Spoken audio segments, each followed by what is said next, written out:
And we're recording, and this is a Zoom call, and I've got with us the one and only, actually, it's Summer Goodwin, the one and only Summer Goodwin, and we have the man known as ALV, Andrés Lopez Varela. So, Andrés, tell us a little bit about yourself. Summer, we'll get into you and what you're doing, because you're going to be the main person here. We're going to pump full of information because you're at the CSIRO, and we're talking all about content and a content crush, where it all started.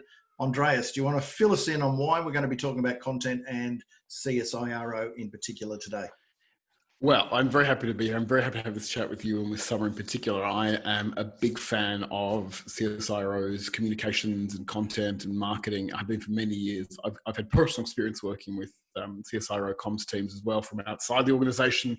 And last month, I, after sort of keeping a close eye on a lot of the CSIRO content throughout the pandemic, wrote a piece in my capacity as the head of strategy at Storyation called Content Crush, where I sort of, I guess try to do a bit of an anatomy of the CSIRO's amazing pandemic, coronavirus pandemic content, and really the strength of the content being that it really personalized the pandemic, took it out of the kind of realms of sort of science and data and abstraction, and really made it personal using storytelling, real people's stories, working at the CSIRO, their personal passions, and I guess how that storytelling technique used consistently develops a really sort of accessible story around the pandemic that perhaps a lot of other scientific bodies around the world haven't done well or haven't even attempted, frankly. And so, Trevor, I'm very happy to have this opportunity to chat to you guys about it, because I think it's a really fascinating case study, not just for communicators and content people in like the science and government space, but for any brand, really. Yeah, I agree. And Summer, what's your role at the CSIRO? And we're going to dig into a little bit about what you're doing. So for internal people, we call it CSIRO. So both of you are very welcome to call it CSIRO from now on. And Andrés, I feel like you've just got into our hearts and minds, because part of our remit, I guess, is really about creating accessible science that people who don't necessarily have a science background or a science degree can understand. It's relevant, it's useful, it's compelling, and it breaks down really complicated, complex science into terms that you and I can understand. I come from a communications background. I don't come from a science background. So if I can't understand the blog that I'm reading, probably the person next to me isn't going to be able to either. So my role is to lead the editorial and content team. We provide a service, I guess, for across CSIRO, providing a space, so the channels, the social media channels, the website, EDM, blog, a space for our scientists to share their work and share the impact that our science is making on the community and the world. And I'm just sitting here just as I don't know, what am I here for? So my role, just so you don't think I'm just a shag on a rock. Andrés and Summer, two of my favourite people, and Andrés wrote this story, and Summer loved the story and talked about it on social media, and this is what I love about social media, and because I know both of you very, very well, but you guys didn't know each other. I said, introduced you both on LinkedIn, but then said, let's have a chat about this and dig a bit deeper, because it's we all love our content. And we all love, social media and content and telling the story of an organisation. So just thought it'd be just a terrific idea seeing Summer, you've done a lot of the hard work, and now Andrés has done a lot of the hard work putting together an article, and I'm just going to float along the top. There you go. But so, I mean, just getting into it, guys. Summer, if you just walk us through what's the breadth of the content and you cross multiple channels, you've got some terrific social media followings. Can you give us a sort of a thumbprint of all the things that you're doing from your perspectives, social and content wise, just so people can get an understanding, and then we can go deeper into the type of content and how you structure it and the sort of the more strategic things behind it. Yeah, so I guess there's a couple of key pieces of work that CSIRO is involved in. So one is the vaccine development, so working with CEPI. It's a global Nice. foundation, and we're working with universities and scientists across the world, essentially, which is, to my understanding, the first time this has really happened, where scientists from different organisations have collaborated, shared their data, shared their information and their expertise to solve a shared problem, a global pandemic. And the other part we're working with is, there's a lot of different areas that we're doing, but another one is manufacturing. So working with organisations, startups around the country to scale up production of face masks. You'll probably see recently we opened a face mask testing facility at Clayton. So when this pandemic first started, we did have a global supply issue with face masks. So really working to ramp up local production so that we could ensure that we had the medical PPE that we needed.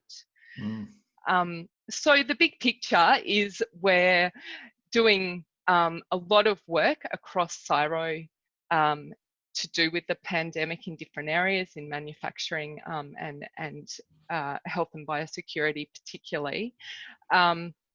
So I guess it was really important to us to be sharing that information. There was also, I guess, a need during this pandemic for really accessible, evidence-based information that was factual, that was local, that was relevant. And we saw that there was a place for us, I guess, an important place for us in that conversation.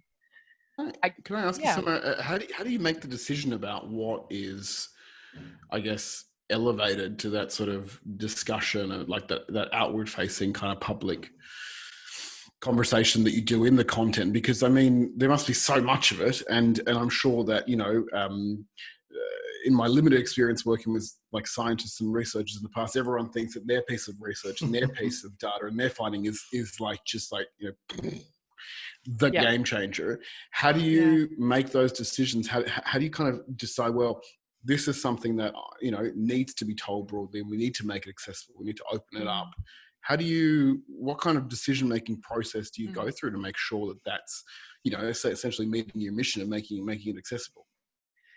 It's a good question. I mean, in relation to COVID, we drew a line between us and the Department of Health.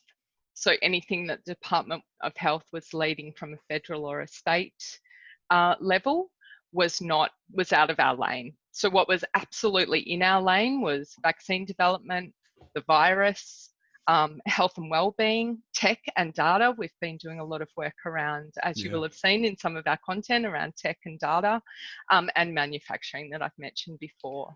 And then it was really looking at, well, what is the information that people really need right now? What are the hot topics? What are people talking about? What's missing?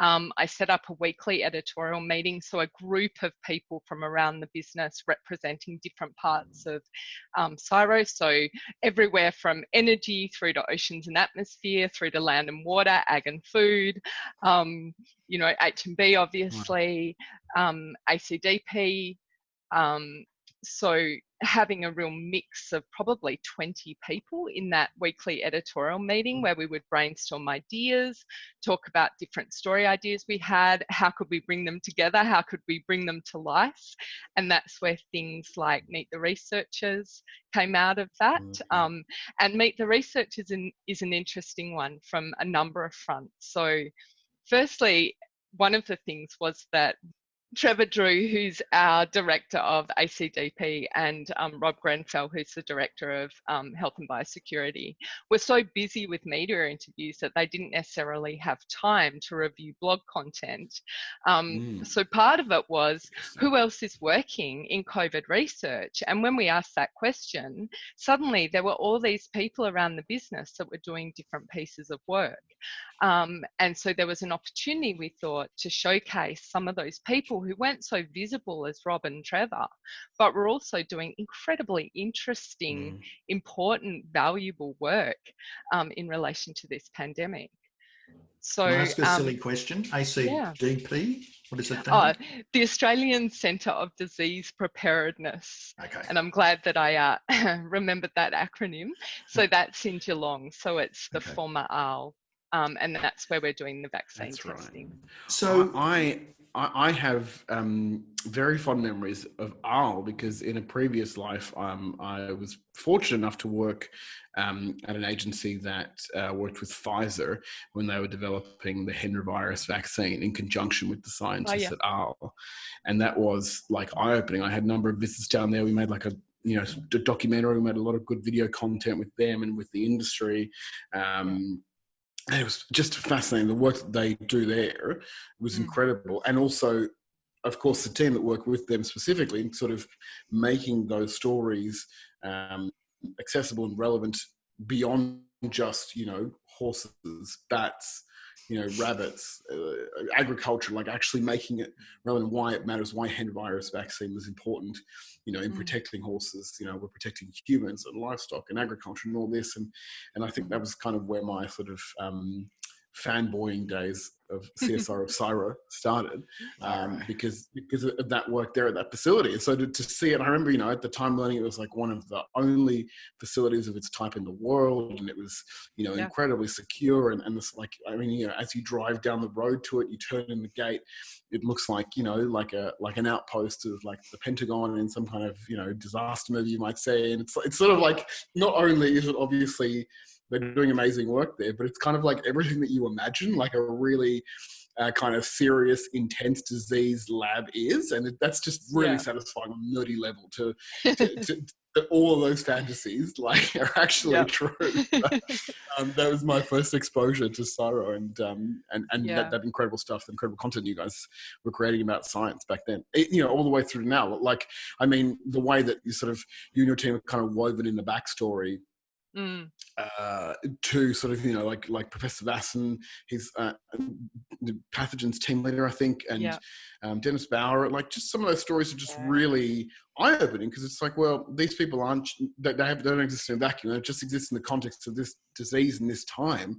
They, this is how their own personal passions kind of imprint on the work and the way the work kind of evolves and comes to life. So it's really interesting, because if you're even vaguely interested in science or any of those topics, then it's a really interesting way of accessing those topics, as opposed to having to be like super learned about the research and the data itself. That's making it accessible. I think, if we only have to look at your blog and the social channels, there's there's a lot of creativity there, and it is really accessible. And for younger or older, it's you don't need to necessarily understand the ins and outs of science to really be curious about what you guys are doing. Summer, you're talking about, you've created the editorial team, but at this point, like at which point, COVID really, the pandemic really, probably March, I suppose we'd say, is when things started to ramp up. At which point did you guys say, listen, we're going to have to do a lot more around this and focus, because CSIRO is still doing so many other things. I doubt whether the whole thing is all COVID, but obviously this is now taken priority. How did you approach that? When did you approach it? And when you said, well, we've got to stay in our lanes and that sort of things, you've got a lot of lanes still. How did you piece that together? How long did it take to how did you approach it from a strategic point of view? And just, are you still iterating as you go, or you really got down and had a strategy straight up and then just have built on that? Yeah, so I think it was, and it's a bit of a blur, as I'm sure you can both appreciate. I think it was late February, early March that things started to ramp up. I don't know if you remember, we had a press conference at ACDP saying that we were starting the preclinical trials. I'm pretty sure that was late February. So what happened after that, I guess, was we started having a daily whip, which was to say, what's happening in the space. Things were starting to, the pandemic was starting to, I guess, take hold in Australia. Numbers were going up. Changes were happening around how we were going to be working and living. And that's with your team? That was also with our team. So it's important to remember that during this, we were all going through a pandemic as well. And there was a great quote about you're not working from home, you're at home during a crisis trying to work. And you know, it was like that while we were doing all this external comms and ramping up our external comms, we were all getting used to working from home and moving home and all that stuff. So in relation to our people first, we have a value at CSIRO, which is people first. It was really important that our internal people had all the information that they needed about the changes to their work, at the same time that we were communicating about these major milestones and the work that we were involved in. So we had a whip every day with a key team of people. I was in that team, my boss was in that team, my social media advisor was in that team, and we would just basically say what's happening, what are the big announcements that are coming up, what news is broken overnight, sort of where are we at, and then we had the weekly editorial meeting. We went to 100% COVID content for quite some time. It would have been at least 8 weeks, I think, of 100%. So anything else that wasn't COVID related was kind of postponed. A lot of things were getting postponed anyway because events were getting cancelled and pieces of work were getting moved to later in the year. So yeah, we really went to 100% COVID. I pulled out some numbers. Since January, we've published 42 blogs that are related to COVID, 603 social media posts. Interestingly, our social followers since January have gone up, in the last year, have gone up 31%. So across all our channels. Yeah, so it was, and around that people first, I guess. So that's really about showcasing, so one, letting our people know, so they're not finding out about news externally before they know internally. So really staggering announcements, holding off externally while we made sure our internal people got the information first. In my team is also the internal channels, so the intranet, the internal newsletter, Yammer. We use Yammer internally as well. So lining up all that content.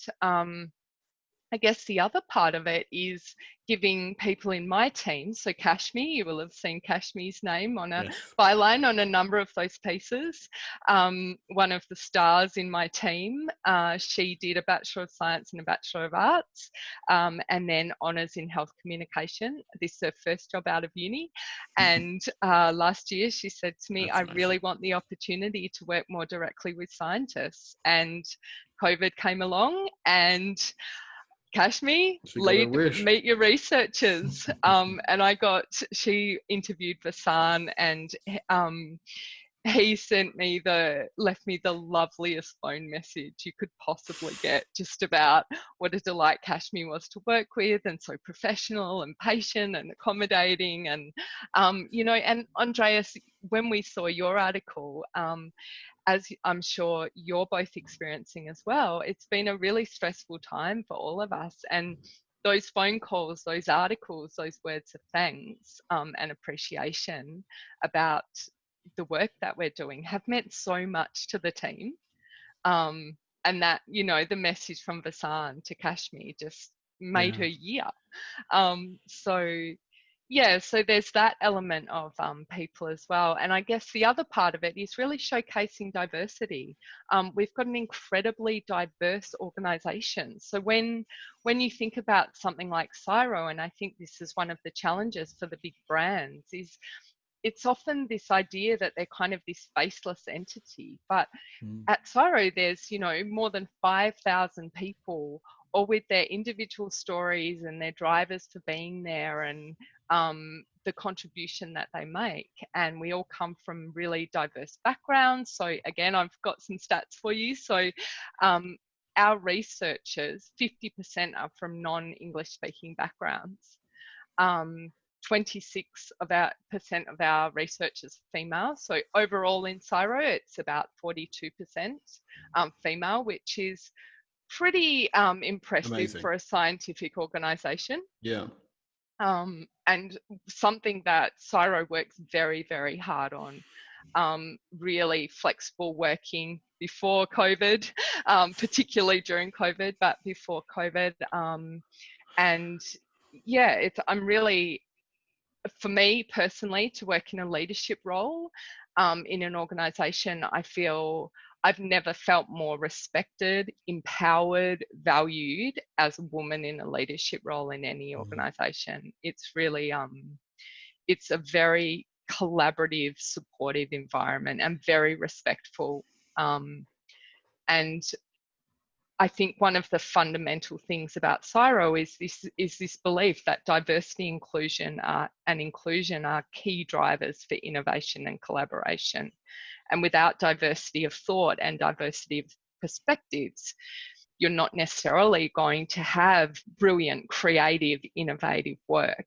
And it's that difference in perspective, I guess, that is there's a richness in that. Do you reckon some of that is helped you in terms of the content and the willingness? Again, I always think that to do content very well in a big organisation, you need a culture of content, and obviously a culture of content comes from a culture, a workplace culture that feeds it and that embraces it. Because if the organisation didn't embrace storytelling and content, then your job is going to be a lot harder. Do you think that by having diversity, by embracing ideas and innovation, all of those things that you've just touched on there, do you think that has a really big effect on content and then by default social media as well? Yeah, I really do. And particularly in my team, I think I've worked really hard to create a culture where it's expected that you'll fail. It's not just okay to fail, it's we will fail. So take risks, and when you fail, inevitably, I will have your back. And, when things go wrong, it's the team. And when things go right, it's the individual. And I think that's so important in social media. I remember going to a conference years ago in Amsterdam, and one of the speakers saying that in social media, we're all just conducting experiments, and some people are more successful with some experiments than others. And that experimental culture, that culture of entrepreneurship and creativity is so important in social media. And I mean, some of the things that we've just tested out, like Wombat Wednesday, for example, was just like, let's try out Wombat Wednesday. And it's a winner. It's just stuck. It's absolutely stuck. And we've done posts related to COVID for Wombat Wednesday about social distancing. Amazing. It turns out the common wombat, champion social distances. And I remember during the bushfires, and the director said to me, we might have to hold off on Wombat Wednesday. And I said, no. No. The people will not be happy if we remove Wombat Wednesday. We're just going to have to do something that is related to bushfires. And I've shared the story with you before, Trevor, about how we tracked down this wombat whisperer because there were rumours about wombats herding other animals into their burrows. And we found out if it was true or not, probably not. But we investigated those claims in the news. And isn't that a good idea? It's a good thing, though. They say that if you weren't there, that's a good indicator of success. If you disappeared, would anyone notice? So obviously, Wombat Wednesday, if you took it away, people would notice. Therefore, it's got a degree of success there.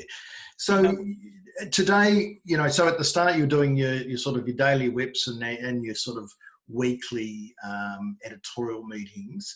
I mean, it sounds like newsroom. Would that be the sort of the thing? You've got a pipe to fill, basically, and what are the priorities? But also, are you doing it from a messaging point of view? This is what we need to get out there, versus this is stuff people are interested in, or a bit of both? Or because I think sometimes in content it's audience, of course, what's of interest and relevance to the audience, but sometimes the audience actually doesn't know what's of interest and relevance to them until you give them something on a plate that's just really cool. How do you approach that side of things? Yeah, I would say that we definitely run like a newsroom. So my team has a morning whip where we talk about what happened overnight, what third-party pieces have we got, what do we want to talk about today, I guess, and what do the people need and what do they want. I guess in relation to COVID specifically, we moved away from attention and to information. So really just wanting to share that evidence-based, factual science around key areas.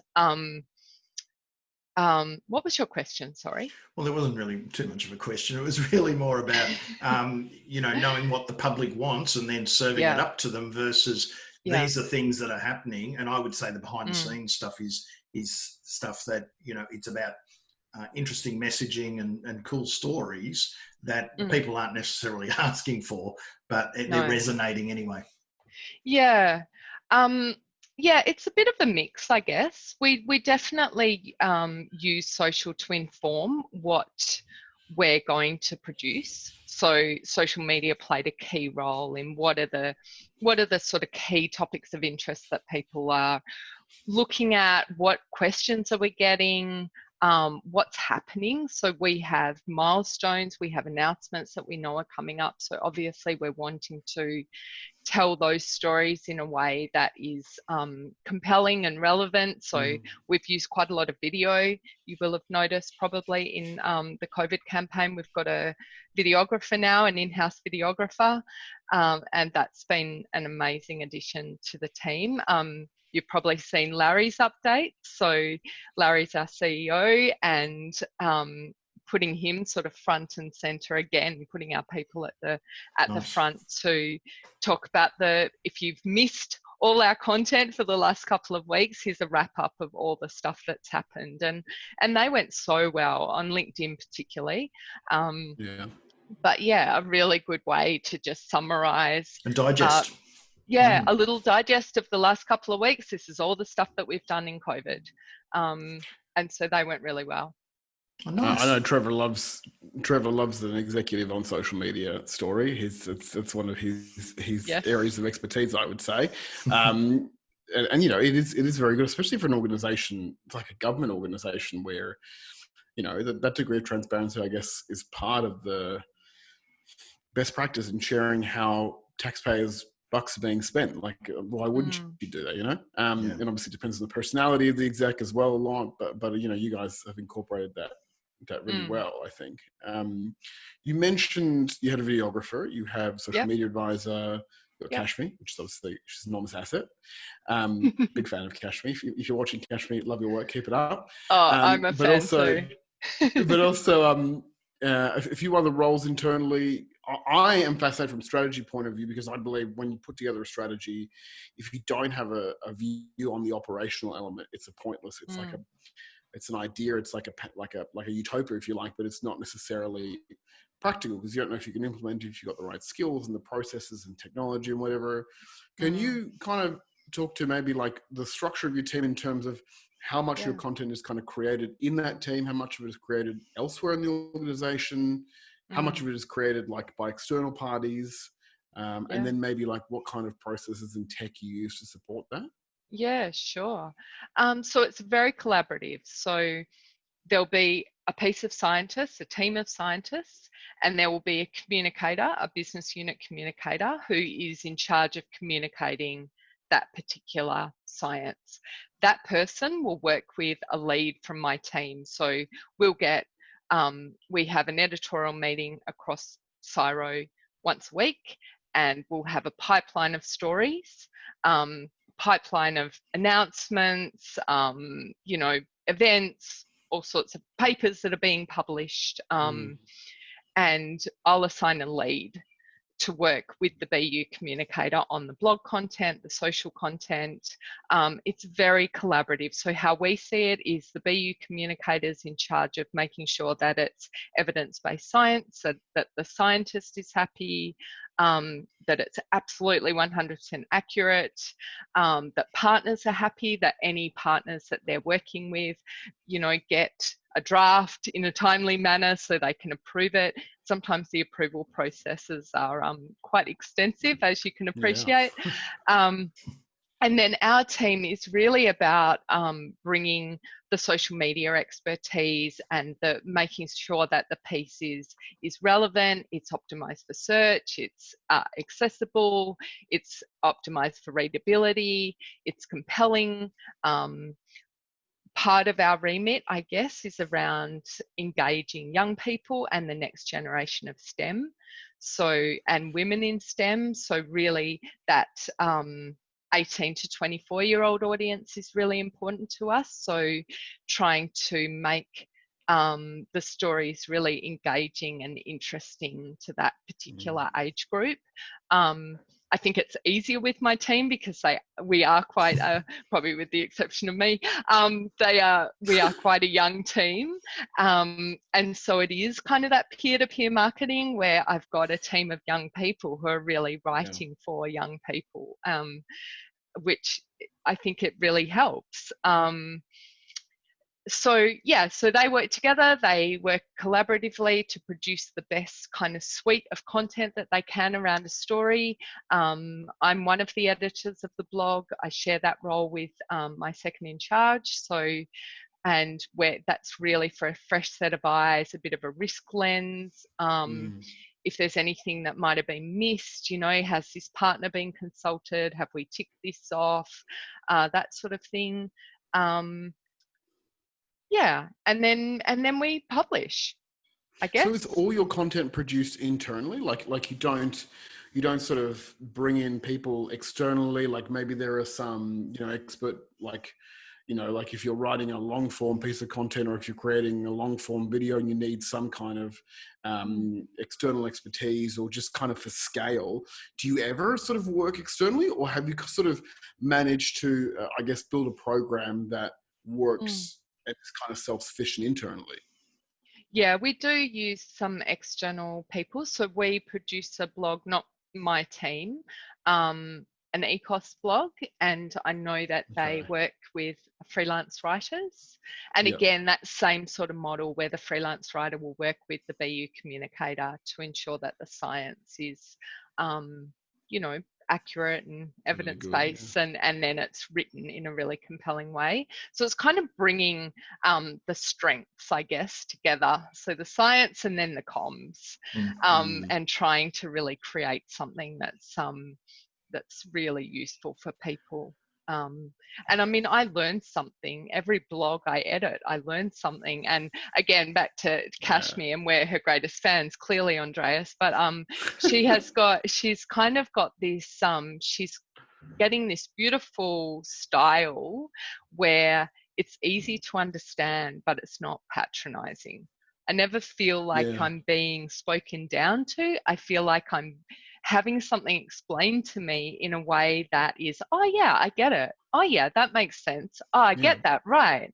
But it never feels like I'm being patronized, which is, I think it's beautiful. That's generally the case for all the CSIRO content, really. Like I've never had a piece like, you know, where I felt like, oh wow, I feel like this is too simple or something, like I'm missing something, you know, like it's way too, I've never felt like that. And so I think that's a real, you know, testament to the skill and the commitment of the team. And when it comes to the way you kind of support that program, do you use any kind of, you know, what kind of technology, what kind of, you know, apps, platforms, programs, software, whatever, like, do you have anything that kind of facilitates that, you know, keeps a paper trail, helps you understand, because the volume of content you're producing is enormous, and it's over so many channels. Do you have any technology in place that sort of really consolidates that? Because I know that a lot of the brands that I work with, that's like one of the biggest challenges, and sometimes something that the brands frankly stick their head in the sand about. They're like, oh, you know, we use Trello and it's fine,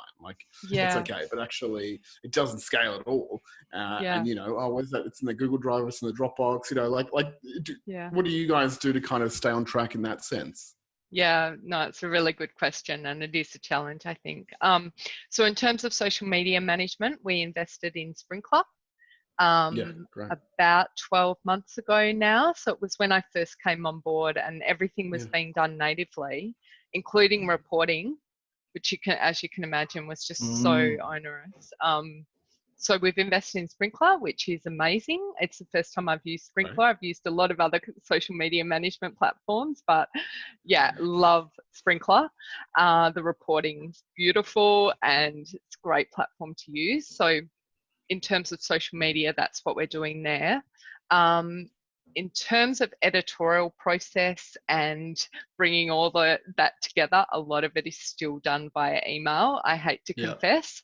But we do use Teams, which is brilliant. So having an editorial plan, I guess. So we have, at the moment, I have this week all the blogs that we're publishing, days against them, our lead, the status, and then a social media planning calendar that we're dropping things into as things go live, or things get added, or people come and say, can you share this? So a lot of it's done in kind of one document in Teams, or the planning, and it's really my job to make sure that all the different parts from across the business, all those multiple emails, oh, can you do this? Can you do that? Can you share this? Coming into that central point. So at least some of they are actually coming to you, which I would have thought in big organisations, the hardest part is to actually get people from within organisations to proactively give you stuff, give you stories. My experience is there's usually one or two outliers who are fully invested in it, but you know, to get a full spread of people is a pretty good outcome, I think. And yes, you've got to manage it all, but at least you're getting that diversity. You're not getting one or two people who are the champions of it, and therefore you're over-indexing on one or two departments. So that's obviously something that's had to be built up and taken time to do. But I think that again, a culture of content. Yeah, absolutely. And I think it really is about those relationships, and whether those relationships are with your community online, and, you know, being respectful in terms of giving them really useful content, accurate content, responding to questions, managing your community so it remains a safe space for people. And it's, you know, all these things are important for us internally as well. So, you know, I really try and create value for the internal stakeholders. So, you know, providing training around readability and SEO, and how we manage the editorial process, so that people understand the process that they're going through, and that there's not an editor at the end to dumb down your work or to add another approval spot. It's so that there's a fresh set of eyes. It's so that we ensure that everything's accurate. So really, I think, again, just really explaining that kind of complicated process in a way that's really useful and relevant and helpful to people. And so recently with COVID, is it gone, like you're putting out a mountain of stuff, but as you said, you pulled back on a lot of stuff. But, you know, are you producing 20% more, 30% more than you did, or just it's just now all very COVID related, and you know, you've got a level that you're at, you've got a level of output that you can't really exceed anyway, given resources? Yeah, I think that's right, Trevor. It's more the split. So now it's probably more, COVID is more business as usual. It's probably about 20%, and a lot of the other stuff has come back in. So we've kind of dialed down from 100 down to where we are now, which is, I think, about 20 to 30. And audience-wise, or I guess traffic-wise, have you seen a difference in that? Obviously, COVID being more topical. And in Andreas's article, he does show the Google Trends graph. Where the interest went right up. Have you seen that? Have you tracked that as well? Yeah, absolutely. I mean, we set targets for increasing, you know, blog visits by 25%, and we've absolutely smashed our targets. I think that might just be me. I think that's So now obviously you've hit it, you can just take the rest of the year off. I've just got one more question, but more on social media, Summer. Yeah. Is there anything which channels are just really working for you, or they're just working, they each do what they do, but is there anything that's knocked it out of the park? Or, you've been in this space probably, from the early days of social, so you've seen a lot, but is there anything that makes you go, wow, that just really took, or, any things like that blown you away and just really, wow, didn't see that coming? I mean, Instagram has grown a lot. I can pull out some numbers. I've got some numbers here. I'll just bring them up. Yeah, so we've had 107% growth in Instagram followers. LinkedIn has been really good for us as well. So I think before I started in this role, LinkedIn was kind of not given that much love. But because I've come from a B2B, from a B2B agency, I'm like, there's huge opportunity for us on LinkedIn, particularly with our leaders and with, so one of the things we started doing, such a simple tactic, is sharing our media releases on LinkedIn. And that is our killer content on LinkedIn, a media release. Who said the media release is dead? Exactly. Andreas, I'm sure you've said that at some point. Right? I think I've absolutely said that. And Facebook, it's found a second life. Facebook, in terms of, you've got 230,000 followers or something. Your Facebook page is massive. What are you thinking? What's the organic reach like? And I suppose because, you're putting out some pretty heavy, some heavy topical stuff at the moment, you would have probably had a fair bit of engagement with that. Did you see your organic reach? Has that sort of gone up as a result of increased engagement? Yeah, it has, absolutely. And Facebook is still a giant. I mean, it just eclipses the other channels in terms of the reach that we can achieve. So our kind of 5 key audiences are really around the younger we call them purpose seekers, the younger millennials, Gen Z, and then there's kind of Gen X and baby boomers in another group. And then we've got government and big corporates, and then we've sort of got startups, universities, and then we've got parents and educators. So if we look at our kind of just one or two. And Facebook is pretty much a key channel for the consumer audience. Particularly, we've been doing some beautiful nurturers content. So I don't know if you saw our parks colouring in companion set. I seem to talk about it any opportunity I get. But it was actually a piece of COVID content. We thought it might be really lovely to do a quiet activity where parents and children could both learn about science while they were doing homeschooling or working from home. And then we had parks listed as on the National Heritage List, and we brought those two things together to create this colouring in set. So things like that, just things that are, I guess, quite creative ways to talk about science and really relevant to that particular audience. So what we're finding on LinkedIn is really that curious leader, that's what we call them. So the government and large corporates, they really resonate with Larry and Kathy Foley, our chief scientist, because again, it's that peer-to-peer marketing. It's that, their peers talking to them about relevant content. So I think that's working really well for us. Yeah, and Twitter from an influence point of view, and journalists and all of those people on Twitter, that sort of would serve that purpose, I would imagine. Yeah, and Twitter's kind of got everyone. That's the great thing about Twitter is it's kind of it's kind of for everyone.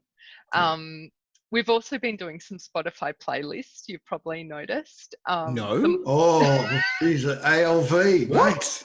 He's just I'm mind going to get on blown, that. mind blown. Get on that. The most successful playlist? one was during the bushfires, and people were getting really, really depressed with the state of affairs. So we created an This is Australia playlist with just the classic Australian tunes, everything from Kylie Minogue through to, you know, Yossi Yindi, and that's been our most successful one. But we've created some during COVID as well, like one to music you can move to, and so I think we've seen like 1,000, almost 2,000% growth in our Spotify channel. So that's been I guess a new way to engage people with the brand. That I mean, and funnily enough, that was probably the hardest one, getting everyone's having consensus. How the hell do you get consensus on something like that? You need a dictator for that one. This is the way we're going to do the playlist. Yeah, well, that was an interesting one, because I sort of suggested it at the bushfires meeting, and I said, look, I feel like the community is just getting really depressed, and we need to do something that's not so just doom and gloom. And I want to do a playlist, and there's kind of silence, and they're like, experiment, you see, experiment. They're like, are you sure?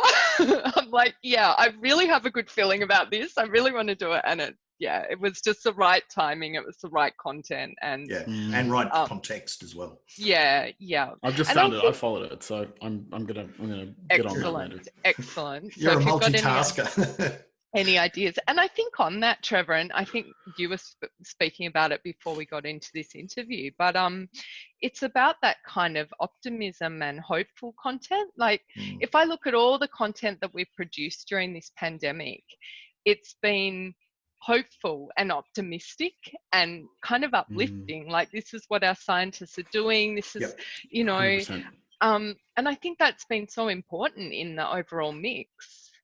I think you're right. There's so much, obviously, news, which isn't good, but to be able to have some hopeful content, and it's not sugarcoating. It's just, it's just having a different mindset on stuff as well. Andrés, any last big questions? I will give people a link to your very good article, that Content Crush. So I'm just reading it out. CSIRO uses storytelling to make the pandemic personal, and that's what this has been about. I just want to all about the personal stories that come through. That's it. That's it. I just want to keep reading those stories. I want to keep seeing and understanding science through that lens. And frankly, not just from you, I'd love to see that from other sciences, organizations around the world, because there is that dumbing down of science. It's kind of like the Young Turks kind of science dumbing down, which is frankly irritating. And then there's like the bloody World Health Organization. It's like, well, there's a whole gulf in between. And I think that you clearly have a great understanding of your audience. And that is number one, as Trevor said earlier, number one for great content is, what is the audience demanding?